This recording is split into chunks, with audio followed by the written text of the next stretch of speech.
Okay, so Edison Motors, the backstory on these guys. I've reached out to them before for an interview, and they got back, but they're really busy. They're kind of hard to book for interviews right now, so we're still working on that. Maybe I will get them. I'm leaving the door open, and we will see there. But that being said, they make, for context, okay, so they make diesel-electric hybrid logging trucks, kind of a niche specific item, and it's actually kind of cool how this works when you think about it, because you have not just an electric battery. Well, I guess batteries. Most batteries are electric. Most are. Not to get technical, but you've got a battery, but you also have a diesel generator that powers that battery. So this is different than a regular hybrid, which has the engine connected to the drive wheels. This doesn't have that. The only thing driving the wheels is electric drive axles. And then you've got a battery that powers that. And then you've got a diesel generator that fills up that battery. And what's really cool about this is you can get really efficient with it because you don't need to use a gigantic diesel engine.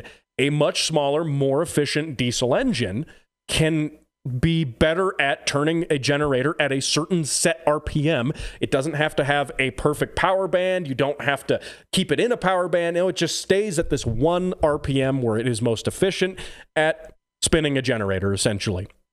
And so you can save a lot on fuel with that. And here's the other cool idea with electric logging trucks.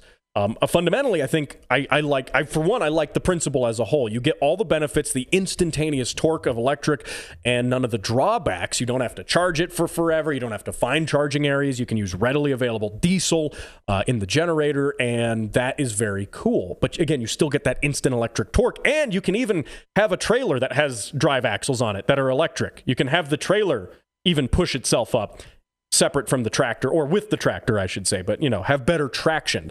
And that's what they're doing with with these logging trucks.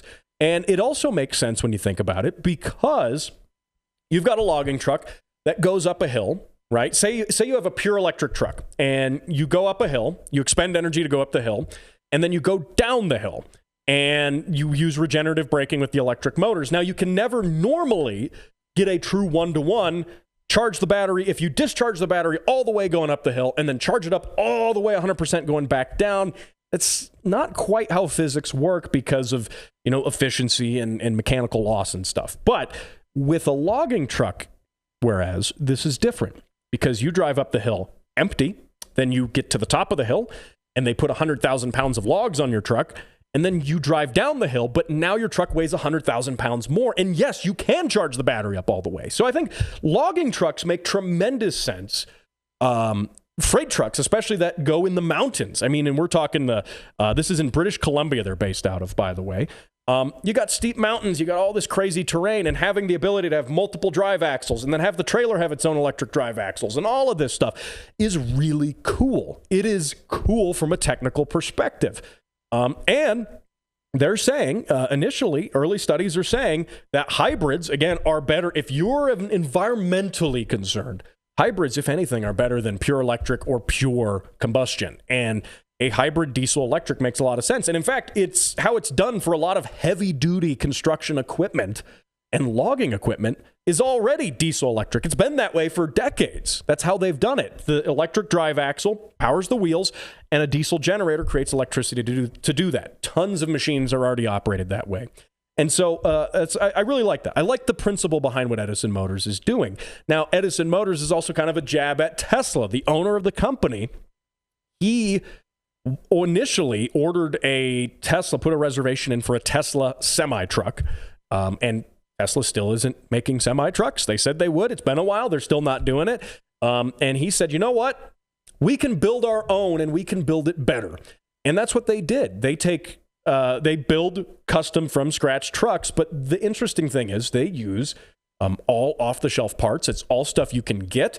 It's nothing super fancy and expensive like a Tesla Semi is, which is all proprietary stuff. Everything is engineered to the 10th degree. No, this is off-the-shelf parts. They said, essentially, with Edison Motors, that you can fix the truck in the bush, in the woods, in the middle of nowhere, because we built it in the bush. And I like that. And, it also goes to right to repair.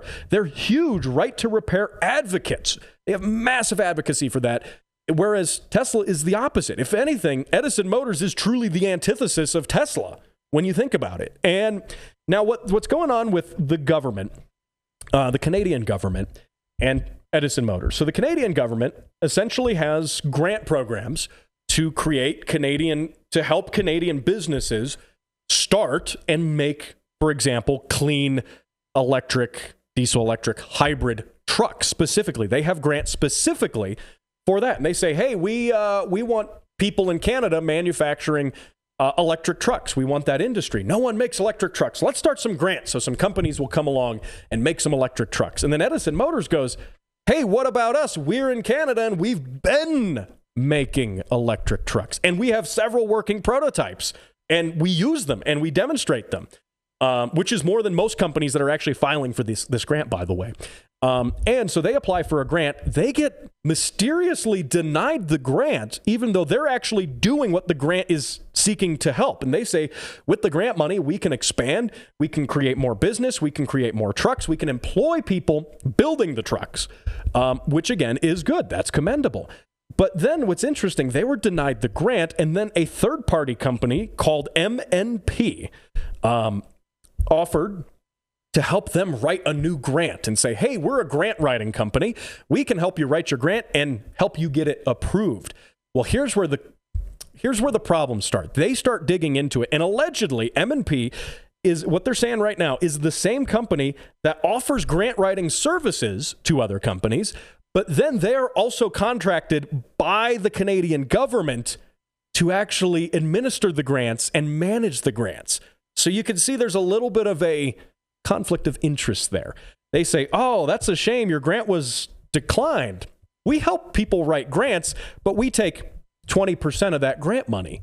Oh, by the way, we're also the people who approve the grants. So you should really use our services to, get your grant written and probably get it approved. Isn't that a little weird? Now, M&P denies this happening, but Edison Motors says they've got correspondence and communications with all of this happening. And it makes you wonder. If we're talking about government funding things, if you listen to the show, I'm not a fan of things like EV tax credits. I'm not. I think we shouldn't be subsidizing these things in the first place, but if we do, we should be subsidizing them better than we are now, which is actually subsidizing the right thing, which we're not.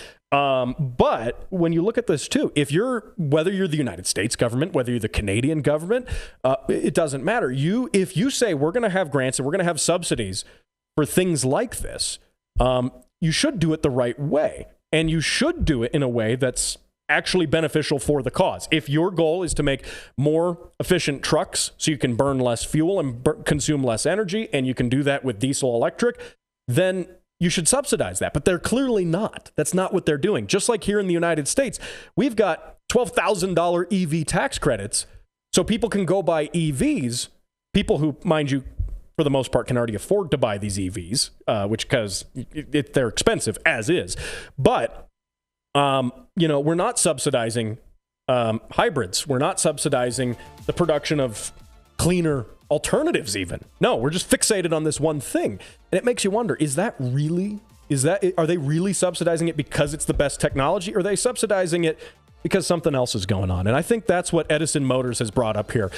Anyway, going to keep working on reaching out to Edison Motors. Hopefully we can get them for an interview. If we do, you will be the first to hear about it. It will be fantastic.